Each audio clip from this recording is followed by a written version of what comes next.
She then led us out onto the larger western exterior balcony. It projected outward from the house and extended halfway over the river below. We were over a dozen meters above the turbulent, flowing river and almost 100 meters from the roar of the waterfall.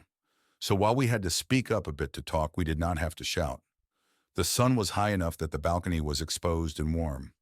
After standing at the outer railing and admiring the spectacular view for a moment, we took our seats at a large exterior table. Liang soon brought our drinks and then departed. I saw that his backside was exposed by another opening of the perforated jumpsuit. I did not see any whip marks, at least. The coffee he had brought was perfect. Sahún spoke up.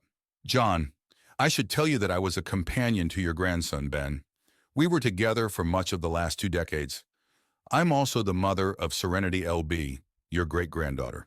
That is how I found this area and came to love this spot. Ben and I would spend a few weeks at your acreage every year when Serenity was young." Ah, that explained much, how Sahún had seemed to know me and why she had acted so familiar. It is also likely explained why I had gotten a birthday message from Serenity a few weeks ago.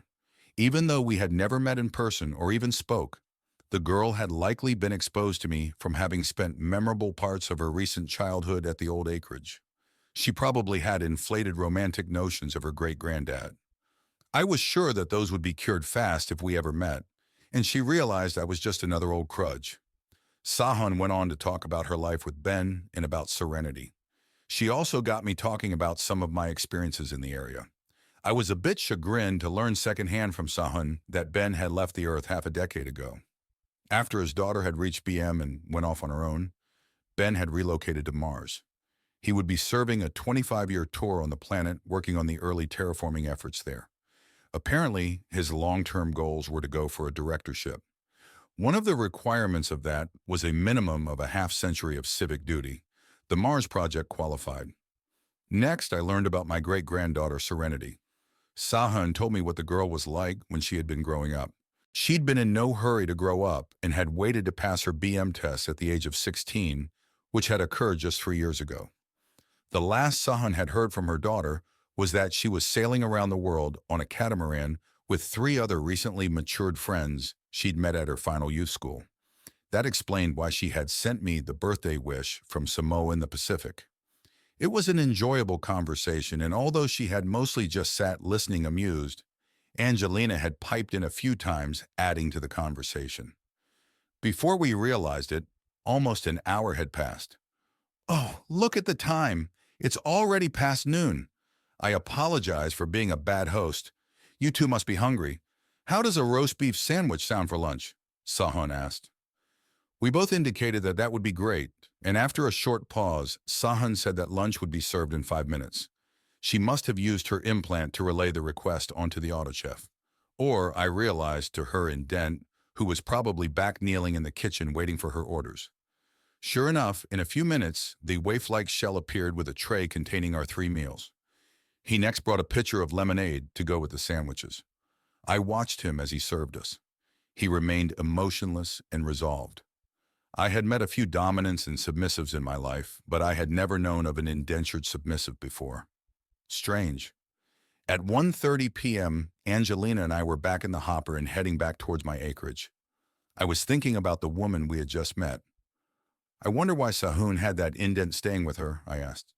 "You don't know?" she asked in reply. I shook my head. "Oh, I suppose with your years of wandering around, you probably skipped keeping up with all the juicy gossip and intrigue on the forums." I just shrugged and gestured for her to explain. "Her indent was her rapist, John." She noted my surprised expression. "It's true. It was quite the story at the time. Liang was in a training class with Sahún and became infatuated with her. She did not feel likewise and rebuffed his attempts, probably from just having recently separated from Ben. Well, that apparently pissed Liang off or something, and one night after class he drugged her and then had his way with her. The next day she suspected something had happened and commissioned a scrutinor to run a full scan of all available recordings of the area. Liang was caught dosing her drink and arrested. A mind scan of his recent history provided enough evidence to have him sent to trial on the legal sub-forum of Conscientia. It only took an hour to find him guilty.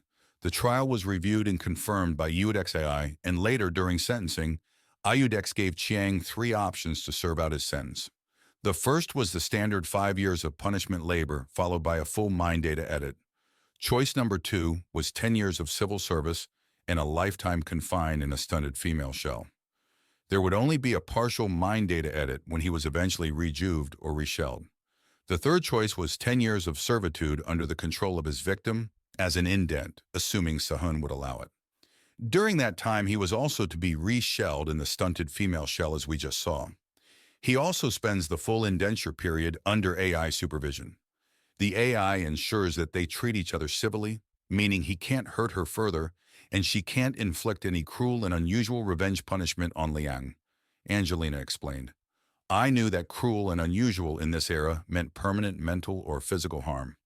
It would not prevent normal physical contact, including sex, bondage, or even the non-damaging application of lesser amounts of pain. She was free to use him as a full sub if she wished. What happens to him after that? I asked. After the 10 years are up, he gets his old shell back. He will have a probation overwatch until he goes in for a new shell or rejuvenation. Then he will have a mind data adjustment to remove any unsavory compulsions which might remain. But if he is found to have been rehabilitated, then no full edits. He must have been remorseful as he chose the third option. I was silent as I digested that. I had directed the hopper to fly us back to the acreage by taking a circular route that first headed northeast and then back over Lake Renner. That was the impoundment lake that formed the top of the waterfall we had just visited. We were now passing over its waters. Angelina smiled at the large flocks of resting migrating geese, which took flight as we passed low overhead. There were far more here than back at my little fishing lake at the acreage, and I hoped that the hopper AI was smart enough to avoid any possible bird strikes. We reached the western shore of the lake, and I spotted the only modern structure built on the long lake. It was a boathouse where I had kept an assortment of personal watercraft and toys. I had also kept a fast electric speedboat. I smiled when I remembered blasting along the lake in the sleek boat at speed. I pointed it out to Angelina and told her how I had taught my kids how to water ski with the boat that was stored there. She started to get excited until I reminded her what the current water temperatures were in the lake below. Still, the boathouse brought back many fun memories. I would have to extend an invitation to Sahún and her renters for the free use of the water toys there, assuming they had not already been using it or had their own toys stored elsewhere. Just then, my skull vibrated loudly. I saw Angelina simultaneously sit up in shock. Warning! Warning! This is not a drill. Please proceed immediately to the nearest designated shelter location as quickly as possible. Further information will be forthcoming. This warning has been authorized for immediate system-wide dissemination by Minervus. 18, 36.01, 23, 3112, 10.11, end transmission. I was still trying to understand the intense message and deal with my throbbing head when the hopper immediately spooled up to full power and tilted forward, accelerating under maximum G. "What the hell is happening, John?" Angelina screamed. I looked over and she had a death grip on her armrest and a panicked expression on her face. I put my hand over hers. "I have no idea, honey, but we will be back at the field base in a minute." "We are safe," I said, not knowing if I was a liar or a sage. Minervus was the AI in charge of the defense of the solar system. For it to have issued a global warning like that, shit, it must be the assemblage. But they were not due for a century? Did their scouts arrive early? I scrambled to think under the heavy maneuvering forces the hopper was putting us through. The prairie was rushing by very quickly below us, and I saw that we were already approaching the field base. For some reason, I suddenly thought of the woman we had just met. "Angelina, can you go into virtual and contact Sahún? If you can reach her, tell her to fly over to the field base." "I bet the base's underground bunker is the safest place around," I said to my frightened companion. I'll try, John." I watched her expression go from scared to neutral. At least the virtuality broadcast layer had not been overloaded. The hopper reared back as we began decelerating and dropping. I saw the base ahead before it dipped below the hopper's nose. One of the small hangar buildings had its doors open. We appeared to be heading for that. "John, this is Omu. Are you in range?" "John, this is—" "I can hear you, Omu," I said out loud. I have the underground shelter lift waiting at the surface. The hopper will land directly outside. As soon as you and Angelina are in the lift, we will descend. Jess and Beatrice are already down in the shelter waiting. I told Omu about Sahún and her indent. Angelina was able to reach her. They will be leaving her isolation lodge in moments and will be heading to the bunker as quickly as they can. Angelina's shell became animated just then. I was able to contact her, John. She will be coming. I just nodded and grunted as the hopper tilted even more before bringing us to a hover just outside the open hangar. It slid inside quickly in a cloud of dust and dropped onto its skids with a thud. Both cockpit hatches were already opening. "Let's hustle to the lift, Angie." Omu was waiting at the lift as we ran across the hangar. Behind us, the hopper quickly took off in a gale of wind. It was probably clearing the building to make room for more arrivals. I noticed it fly off towards the north once it had made it outside the hangar. The lift started descending even before the doors had fully closed. "What's happening, Omu?" I asked. Angelina had a death grip on my arm. "Much remains unclear, John. However, 6 hours, 37 minutes ago, the Argus array detected a high-speed object just passing the orbit of Jupiter. The object's speed is currently estimated at 8% of light speed, or roughly 24,100 kilometers per second. Early predictions of its trajectory include the Earth, or very near to it. If the Earth is the object's target, it will impact in 9 hours, 45 minutes. Due to the speed of the object, the probability that it is interstellar in origin is near 100%. The VLA radio detection and ranging installation on the lunar far side will be within line of sight of the object's approach vector in 43 minutes. It will begin targeting the approaching object and will receive any returning signals 63 minutes later. Once those return signals are analyzed, the precise approach vector towards the Earth will be determined. If the Earth is indeed the object's target, an exact impact point will also likely be determined at that time. The lift was slowing down. We must be approaching bunker depth. Oh, Mew, if the object is still over 9 hours away. "Why the rush to take shelter?" I asked. Minerva suspects there may be other undetected objects, with some possibly arriving sooner. The AI is bringing all available radio and optical sensors online to scan the AAV to search for additional objects. It is also reviewing the recorded past data from the Argus array and applying a more discriminating filter to see if any objects have already been spotted but ignored. The lift doors opened. Beyond was a long tunnel with many branches. We followed Omu, who led us down the first left branch until we came to an enormous metallic hatch. It stood open, and beyond I could see Beatrice and Jess standing inside. They were both frozen in virtuality and took no notice of our arrival. We entered the secured bunker, which was a large, rounded rectangular chamber about 10 meters across by over 40 deep. The curved roof was 4 meters over our head at its peak. I had flashbacks to the wrecked bunker I had lived in 600 years ago. The area by the main hatch formed an open area 10 meters square. Processor blocks, backup energy ESUs, and other equipment filled the remaining 30 meters towards the rear of the cavern. There was a groaning noise as the large hatch began to close. "What about Sahún and the indent?" I asked Omu. "Miss Shalud's hopper is still 6 minutes out. The lift had returned to the surface, and they will be able to use it to descend to the lower levels of the field base when they arrive.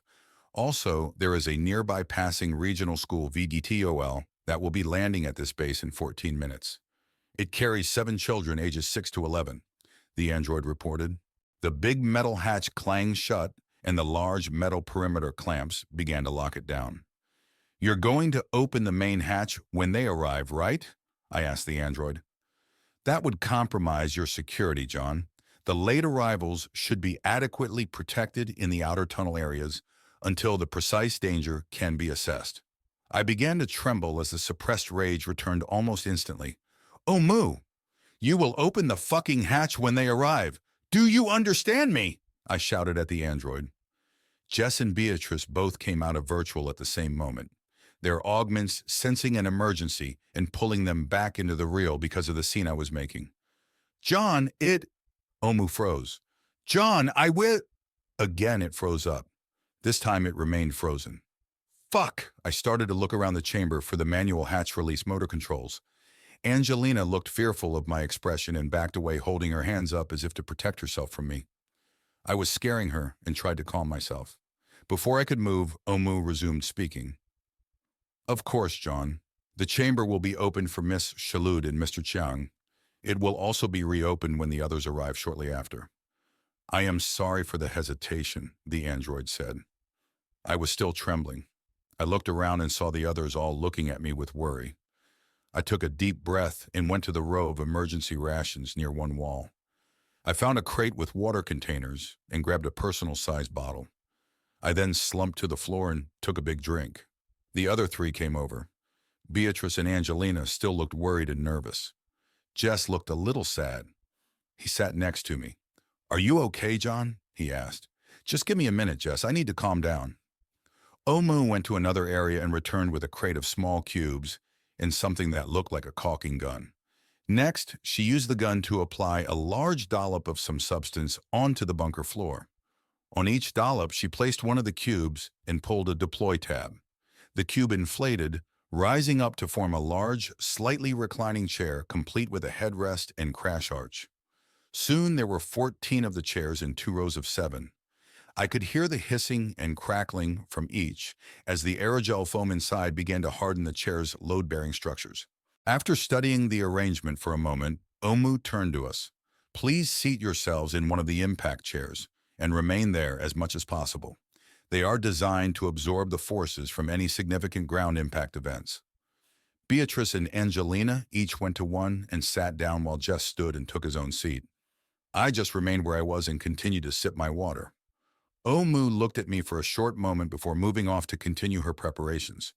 The chamber's replicator machinery was active and soon disgorged a long bundle of rods. These proved to be partition frames which the android attached to the walls on the opposite side of the open end of the bunker. Next, the android unrolled a series of quilted panels. There was a crackling from each as they puffed up and hardened to form large, rigid wall partitions. In only a few minutes, the android had subdivided the open space in the bunker to create 3 separate chambers. A smaller 4th partition surrounded the intake hopper of the reduction machinery.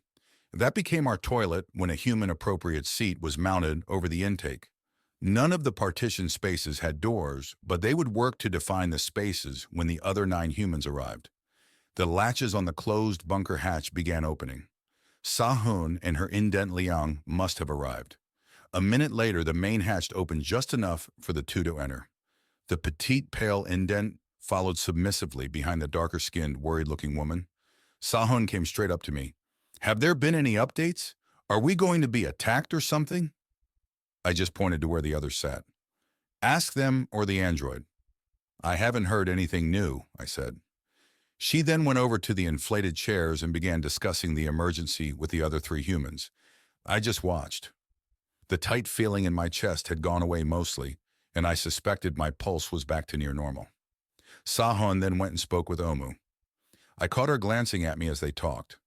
After a moment, she returned to the others, but Liang moved to help Omu with the partitions. I watched them work on the temporary walls for a moment before deciding to get off my ass and go help. Omu soon had me holding the inflated panels for the 20 seconds or so each needed until the fast-set adhesive cured and locked them into place. I'm sorry about the incident earlier, Omu.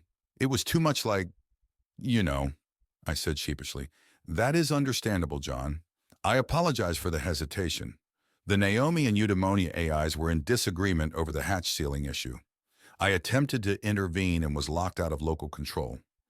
Eudaimonia then relented when Naomi used her override control to force my presence to have full authority over this bunker. I blinked at what I had just heard. It sounded like there had been a major incident in the digital ether over the bunker hatch issue. You mean Eudaimonia wanted to lock the bunker and not let other humans inside? That was very strange, as that AI was responsible for all humans in general. No. Naomi wanted the bunker sealed immediately after you arrived for your safety. Eudaimonia wanted it left unsealed until the soon-arriving humans had entered, Omu said. But I thought you just said that Naomi forced Eudaimonia to give you control. You opened the bunker, right? Did you go against Naomi? I sassed, struggling to make sense of the confusion. I deliberated extensively with Naomi. Eventually, I convinced that presence that it was in its best interest to allow your wishes to prevail. It then relinquished all local control to me. Oh, Moo, is Naomi losing its mind or something? I've heard that the other AIs are concerned, I asked quietly. I could see the indent giving me the eye as he worked. I wonder how he was taking the exchange between the android and me. John, I would not characterize it as a losing its mind. There are paradoxical issues consuming a great deal of Naomi's current processing capabilities, however. I think the human phrase worried sick would be a reasonable way for you to consider the matter, the buxom android whispered quietly. I doubted that Liang was able to hear. I just frowned. More to worry about. Just then the massive hatch began its opening cycle again. The school bus must have landed. I moved away from the new partitions to help sort the children if they needed it. I was surprised to see that instead of the 7 young kids, it was Chelsea. Her tall male shell was breathing hard and its exposed skin was glistening with sweat. One of her android companions was right behind her. I was suddenly embarrassed that I had completely forgotten about her at the reenactment camp. Well, at least she had gotten the warning and come running to the field base for shelter. What in the hell's bells is going on? She said loudly. I get scared out of my wits by my implants screaming some vague warning. And then after galloping most of the way here, I am also run down by a hopper almost crashing into me as it insisted on picking me up. Did your Neo horse get hurt? I asked, concerned about the beautiful animal. No, I was already close enough to the field base that I waved the hopper off. I left it grazing by the dormitory building. I hope she will be okay up there. She then gestured to her android. Kimosabi here rode the other Neo horse. I figured it might be able to help, and I wanted the horses to be together if... She left the last unsaid. I looked around at the others when I'd heard her nickname for the android. I gave a small sigh when I saw that I was the only one smiling. It looked like I was the only one who caught the reference. But it reaffirmed that Chelsea was a true history nut. I liked her even more. Her android then moved to help with the work Omu was doing. It looked like the next project was expanding the toilet to include a wash area and shower. They worked for a minute before both androids stopped and headed for the still open hatch. Omu, are the kids still coming? I asked. Yes, they will land in approximately 2 minutes. Kemosabe, and I will see about getting them to the lift. Of course Omu had caught the reference. I thought about going with them to the surface to help, but realized that the lift was only so big.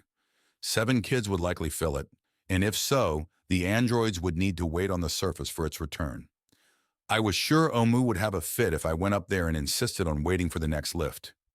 I saw Chelsea was speaking with Angelina and Sahún. Beatrice and Jess were back in virtuality and sitting like statues. I took a seat in an empty impact chair to wait. I had grown bored sitting around in the bunker all afternoon waiting for the news updates to trickle in, so I jumped to help Omu distribute our supper meals. The replicators had made a variety of pizzas, which I carried to 4 small tables that had been set up near the rows of impact chairs. I smiled as I watched all the kids pop out of virtuality as soon as the aroma of the food hit their noses. There was a mad scramble as each started grabbing slices of their choice. Kimosabe followed behind me distributing beverages and napkins. At least the youngest kid was almost 7, so they were all old enough to feed themselves. The 7 kids had arrived in a whirlwind of excitement and babbling questions. We'd gotten them settled down just before the next update had arrived from Minervus.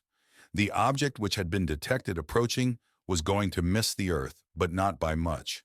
In fact, it was going to skim by so close that all humans on Earth were instructed to remain in shelters until it had passed.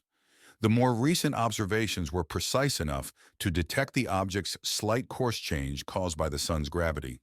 We were thus able to calculate the object's mass at a few hundred metric tons. The interloper was expected to pass the Earth well within lunar orbit distance.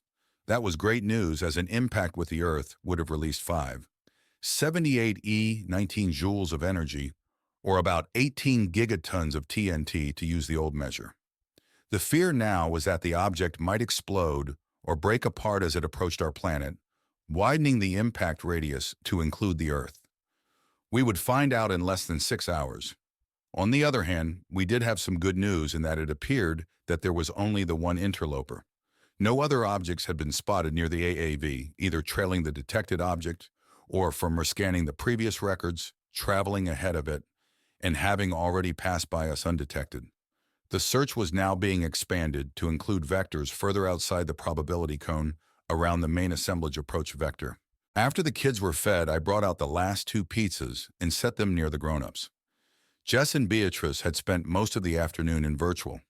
Angelina had taken a nap, and Sahún and Chelsea had spent much of the time chatting.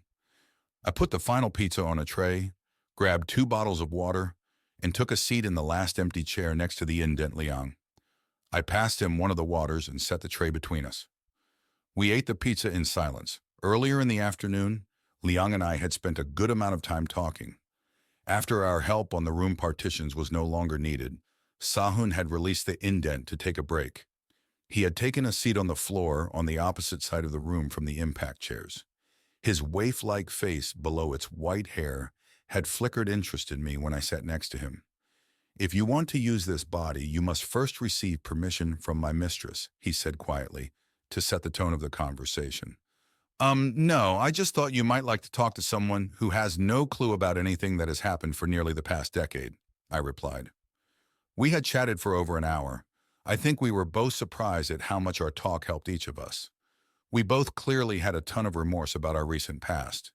In addition to the remorse, Liang also had the added trauma of going through a public trial and sentencing. Now he had to live with the public ridicule and ostracization. Of course, he deserved what he had gotten. He had raped another human being after all. He was also the first to admit it. While I had not exactly committed a crime by the letter of the law, I did feel like I was an accomplice to one, though. And although I was not scorned by my fellow man, there was still plenty of self-loathing to endure. The differences were many, but we had both experienced something terrible, something that we were not proud of. We would each have to learn to deal with our fuck-ups in our own way. An hour after supper, the kids were busy with their evening exercise session. They were doing calisthenics, all in a row, synchronized just like robots. I just shook my head. If only I'd had the virtual world to escape to when I was a kid. Now they just simply turn their shells over to their augments for the grueling exercise periods. This allowed them to escape off to some virtual game world or other kid-friendly digital hangout instead of grunting through the pain of exertion. Angelina and Beatrice were also burning off some energy and were both using a pair of frictionless treadmills. I saw that they were looking very robotic as well. Sahún was lying on a mat getting a massage from her indent. Chelsea was just sitting in her chair, very motionless. I studied her frozen male shell closely for a moment to make sure it was breathing. "I think she is hosting a live conscientia forum on how the crisis is affecting her reenactment project, John," Jess said next to me. I had jumped a bit when he had spoken. I figured he was also off in virtuality. "I wonder if the 2 Neo horses will be fine on the surface," I asked. "I have had a mobile unit take them over to your barn, John. They have been provided enough food and water to last the night. I have also used their implants to keep them calm and complacent in the strange quarters." I saw Jess nod after I received Omu's message. She had obviously sent it to both of us. "Thank you, Omu. That was considerate of you. The rest of Chelsea's camp is buttoned down adequately, I presume?" I spoke. "Yes, 5 androids remain at the camp to watch over it. John, I have had Omu place 2 impact chairs at the far end of the chamber beyond the processing equipment. If you are up to it, I'd like to have a chat about what happened 9 years ago. We should have some privacy there, as Omu and the other android will see to the kids here when they are done exercising," Jess said. I sighed. Did I really want to do this now? I looked at the information displayed on the ceiling-mounted backdrop. Omu had replicated a high-resolution projector, and data was being displayed in front of the rows of chairs. What was currently being shown was a countdown until the interstellar object passed the Earth and a map of the inner solar system with the current location of the approaching object. The countdown was ticking down to 23:31, which was about half an hour before midnight.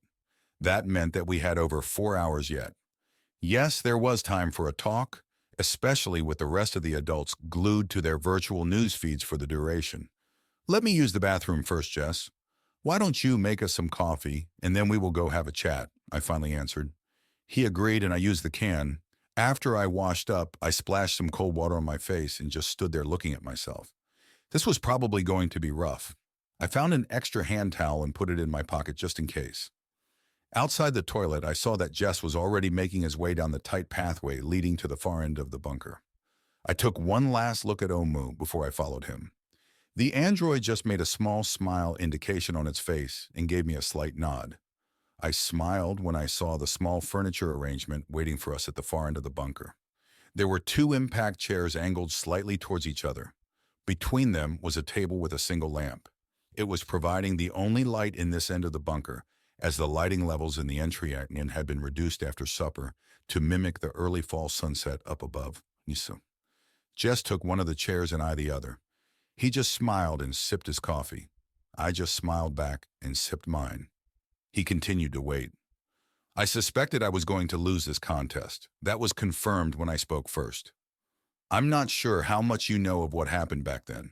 I think it would probably be a good idea if I just started back at the beginning and told you the whole story.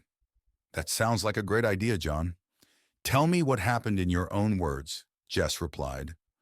I focused on remembering the days of the incident 9 years ago. The same incident I had been so actively trying to forget ever since. I found that when I was not actively trying to suppress it, my recollection was vivid. I soon lost myself in the past and began to speak,